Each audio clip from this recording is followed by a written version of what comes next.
தூத்துக்குடி மாவட்டம் திருநெல்வேலியில கவின் மென்பொருள் பொறியாளரை சுஜித் என்பவர் ஆணவ கொலை செய்தது எல்லோருக்குமே தெரியும்.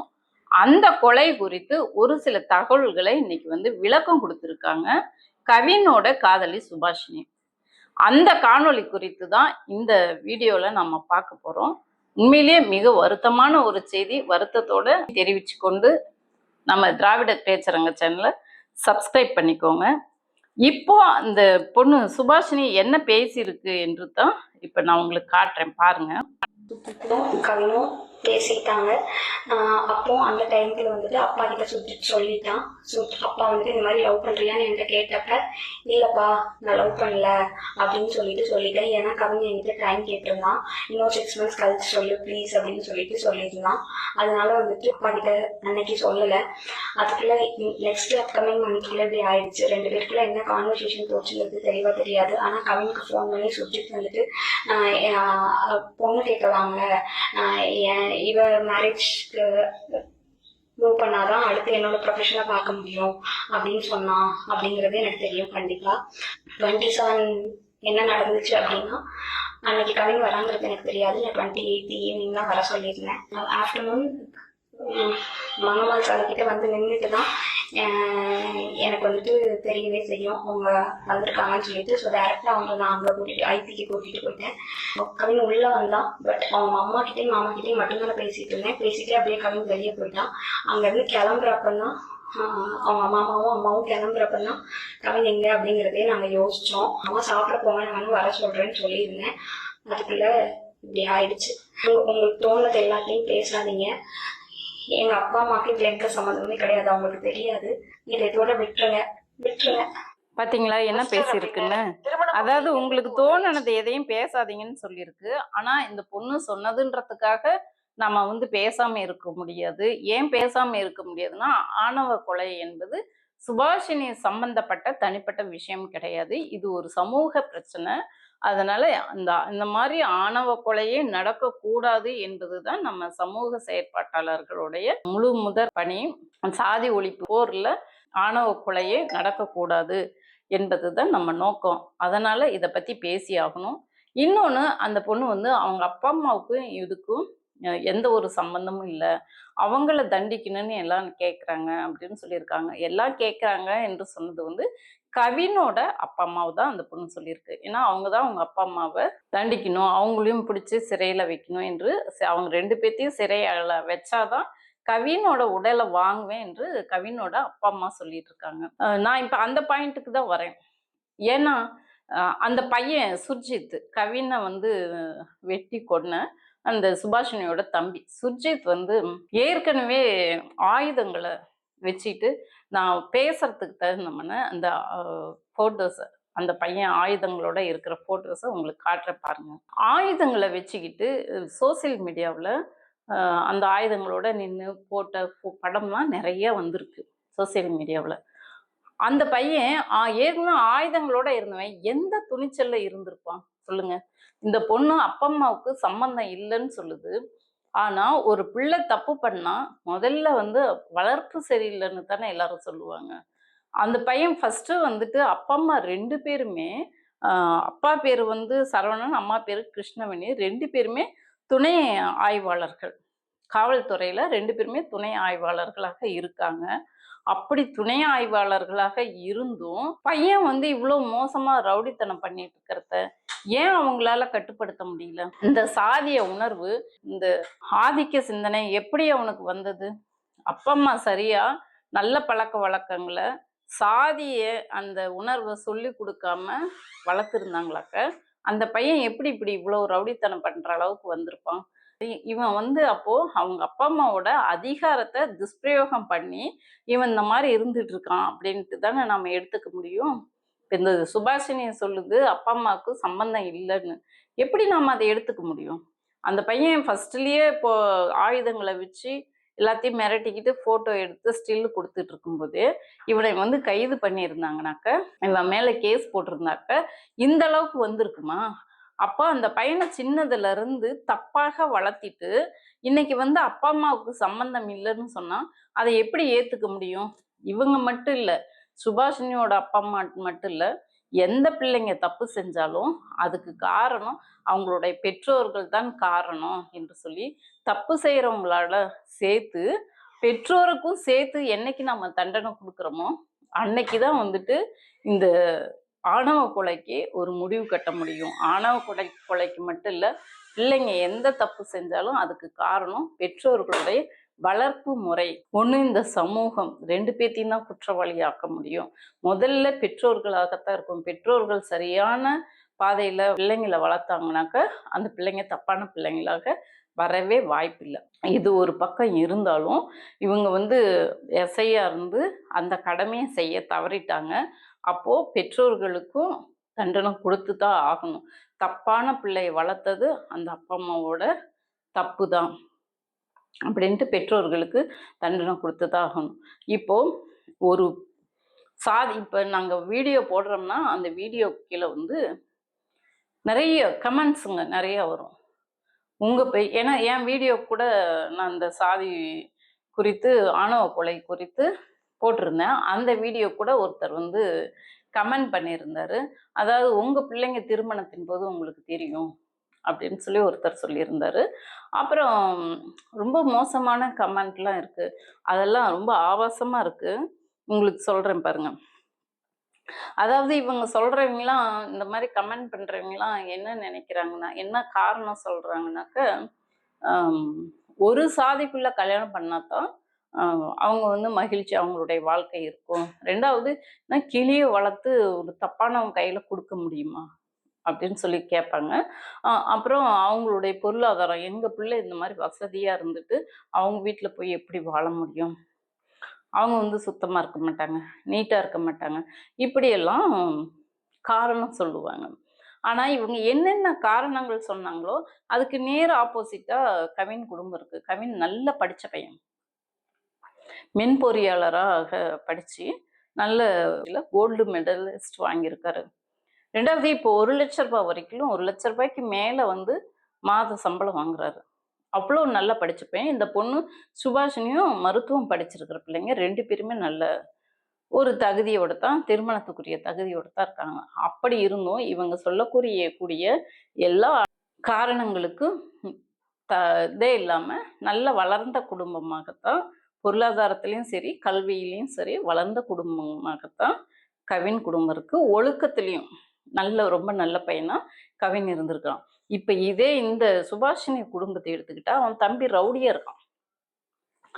அப்படிப்பட்ட இந்த குடும்பத்துக்கு இந்த குடும்பம் எவ்வளவோ பெட்ரு.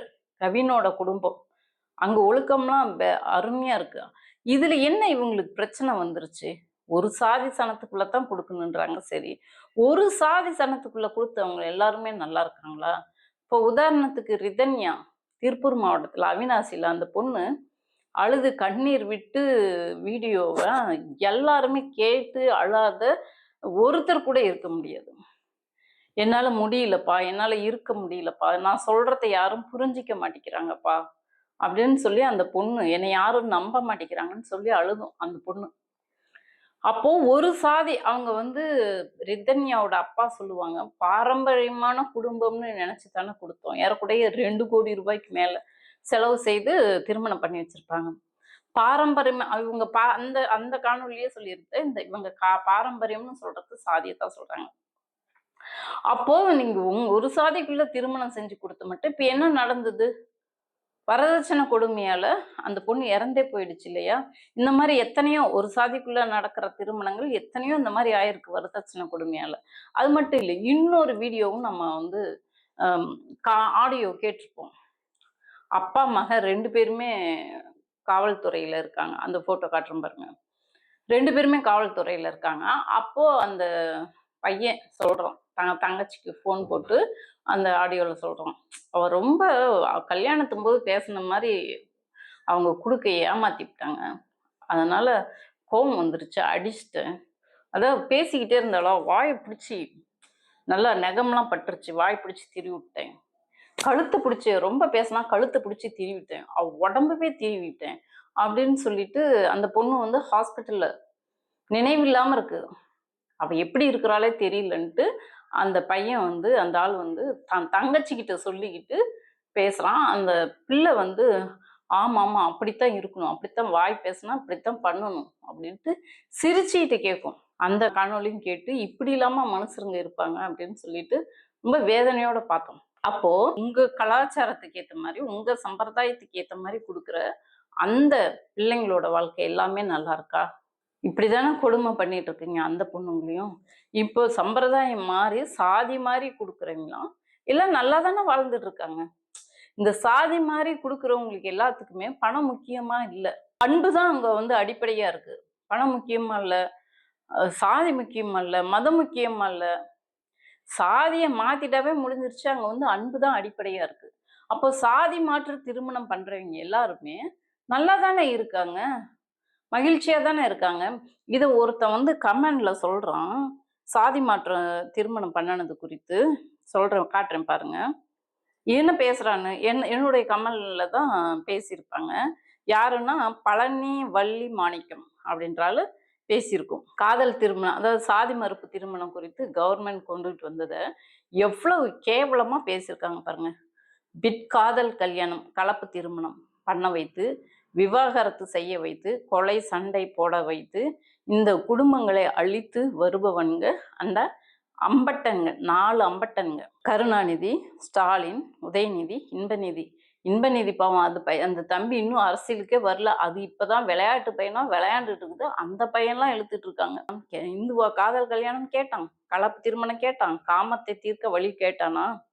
கலப்பு சாதி திருமணம் 3,89,100 வருடமாக நடந்து வருகிறதாம். பெண் பெற்றவன் கண்ட நாய்க்கு எல்லாம் பெண் கொடுப்பானா? பாத்தீங்களா, பாயிண்ட் வந்துட்டான் பாத்தீங்களா? பெண் பெற்றவன் கண்ட நாய்க்கெல்லாம் பெண் கொடுப்பானா? அவன் கிளி போல் வளர்த்த பெண்ணை நல்லவனுக்கு பார்த்து தானே கொடுப்பான். காமத்தில் பல சாதி பெண்களிடம் போனவங்க பெரியா, சம்பந்தமே இல்லை. கருணாநிதி, ஸ்டாலின், உதயநிதி இப்படி காமத்திற்கு தாயிடம் போக சொன்னவங்க பாருங்க. சம்பந்தமே இல்லாம எப்படியெல்லாம் இந்த சமூக சாதி ஆதிக்க சிந்தனையாளர்கள் எங்க இருக்கிறாங்கன்னு சொல்லிட்டு சோசியல் மீடியாவில் வந்து பார்த்தாக்க தெரியும். இந்த திமிரு பிடிச்சவங்க இவனுங்களை பிடிச்சி முதல்ல உள்ள வைக்கணும். கலப்பு திருமணமா இப்ப தேச பிரச்சனை, மக்களை உயர்தர குடிமகனாக்குதல், ஆண்டு வருமானத்தை 12 லட்சம் ஆக்குதல், அதை விடுத்து இல்லாத சாதியை உண்டாக்கின சாதி மறுப்பு திருமணம். சாதி மறுப்பு திருமணத்துக்கு தான் இவங்க மீண்டும் மீண்டும் வராங்க. இந்து மதத்தை அழிக்கிறாங்க இந்த அம்பட்டன்கள், இல்லாத சாதியை உண்டாக்கினவங்க. பாத்தீங்களா? இந்த மாதிரி மனநிலையில உள்ளவங்க அவங்க பிள்ளைங்களை எப்படி வளர்த்துவாங்க? அவங்க பிள்ளைங்களுக்கு என்ன மாதிரி ஒழுக்கத்தை சொல்லி கொடுப்பாங்க? அப்போ இவன் இவன் எப்படி சாதி வெறியோட இருக்காங்களோ அதே மாதிரிதான் அவன் பிள்ளைக்கு சாதி வெறியை சொல்லி தருவாங்க. இதெல்லாம் வந்து சோசியல் மீடியாவில் நம்ம வீடியோ கீழே வர கமெண்ட்ஸுங்க இதெல்லாம். இப்போ நான் இந்த வீடியோ போட்டாலும் இந்த வீடியோ கீழே அவ்வளோ மோசமா என்னையும் திட்டி பேசுவாங்க. எல்லாம் ஒட்டுமொத்த கட்சியவே இழுத்து வச்சு பேசுவாங்க. இந்த கட்சி இழத்தான், இந்த கட்சி இழத்தான்னு சொல்லிட்டு பேசுவாங்க. அப்படியே இந்த சாதி வெறி பிடிச்சவங்கள முதல்ல யார் யாரெல்லாம் இந்த ஆணவத்தோட திரியிறாங்களோ அவங்கள முதல்ல அடையாளம் கண்டுபிடிச்சு அவங்களுக்கு ஒரு சட்டம் வகுத்து, இந்த மாதிரி சாதி வெறியோட ஒருத்தரை வந்து கொன்னா மட்டும்தான் அவங்கள கைது பண்ணுவேன், உள்ள தள்ளுவேன் என்று இல்லாமல், இந்த சாதி ஆதிக்கத்தோட பேசுறவங்க, பிள்ளைங்களை வளர்த்துறவங்க எல்லாத்துக்குமே தண்டனை கொடுக்கணும். அப்பதான் இந்த ஆணவ கொலைக்கு ஒரு முடிவு கட்ட முடியும்.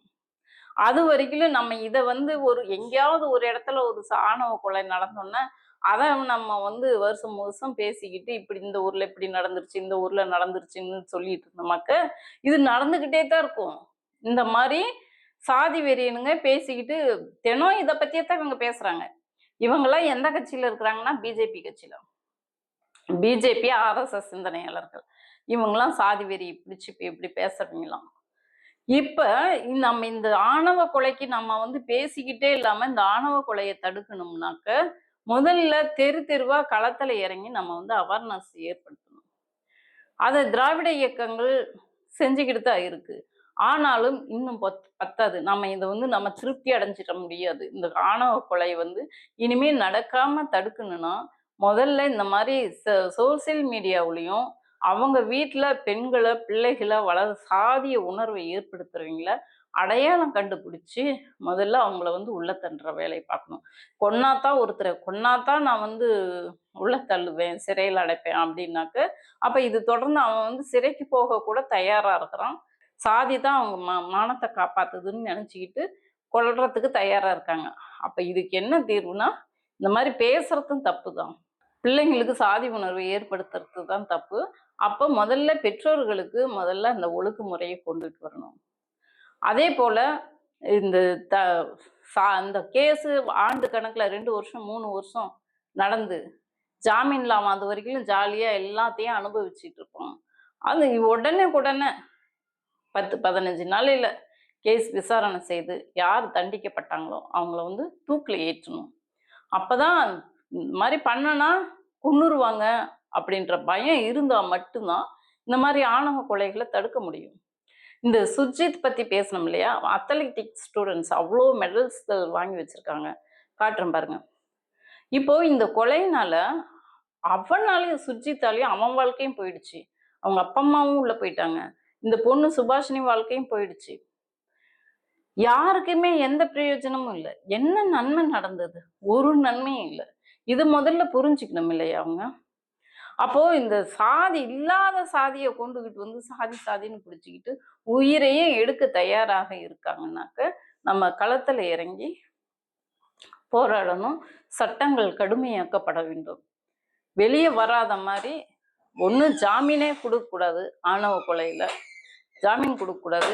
ரெண்டாவது வந்து அரெஸ்ட் பண்ணா உடனே விசாரணை பண்ணி உடனே தூக்கில் ஏற்றணும்.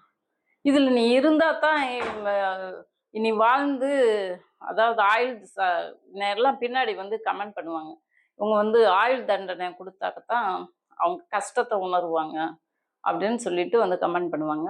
ஆணவ கொலையை பொறுத்த வரைக்கும் ஆயுள் தண்டனையும் இருக்கக்கூடாது. எடுத்தா தீர்ப்பு வந்தான்னு உறுதி ஆயிடுச்சா உடனே தூக்கு தண்டனை கொடுத்து நிறைவேற்றிடணும். அப்பதான் மற்ற இந்த மாதிரி ஆணவ கொலைகள் நடக்கிறத நம்மளால தடுக்க முடியும். இன்னும் நம்ம திராவிட இயக்கங்கள், பெரியாரிஸ்டுங்க, அம்பேத்கரிஸ்டுங்க களத்தில் இறங்கி அவேர்னஸ், விழிப்புணர்வு போராட்டங்கள் இந்த மாதிரி நடத்துறத தொடர்ந்து செய்யணும். அதே போல் அரசாங்கமும் சிறப்பு சட்டம் இயற்றி இனிமே ஆணவ கொலை நடக்காத அளவுக்கு சிறப்பு சட்டம் இயற்றணும். இந்த காணொலியை பார்த்துட்டு இருக்கிறீங்க, உங்களோட கருத்துக்களை சொல்லுங்க. நன்றி, வணக்கம்.